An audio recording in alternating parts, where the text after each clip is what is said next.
నిర్గమాకాండము 20వ అధ్యాయం 24వ వచనం. నేను నా నామమును జ్ఞాపకార్థముగా నుంచు ప్రతి స్థలములోను నీ యొద్దకు వచ్చి నిన్ను ఆశీర్వదించెదను. ప్రియులారా, దేవుని వాగ్దాన వాక్యము ప్రభువు యెహోవా ఆయన సెలవిచ్చి ఉన్నాడు. ఆయన నామము ఎక్కడైతే పలకబడుతుందో, ఆయన నామము ఎక్కడైతే జ్ఞాపకము చేయబడుతుందో, ప్రతి స్థలములో ఆయన మన యొద్దకు వచ్చి మనల్ని ఆశీర్వదిస్తానని వాగ్దానం చేయుచున్నాడు.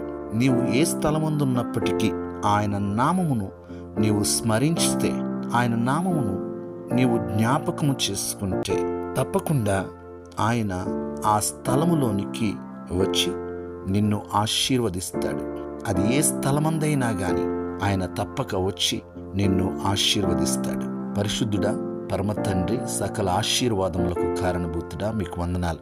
మీ నామమును ప్రభువా మేము జ్ఞాపకార్థముగా ప్రతి స్థలములో ఉంచుటకు కృపను అనుగ్రహించండి. ఈ వాగ్దాన వాక్యమును విని ప్రార్థనలు ఏకీభవించిన ప్రతి ఒక్కరిని మీరు దీవించండి, ఆశీర్వదించండి, కృపలో వర్ధిల్ల చేయండి. అయ్యా, వారు చేయుచున్న ప్రతి పనిలో వారికి ప్రభు జయము దయచేయండి.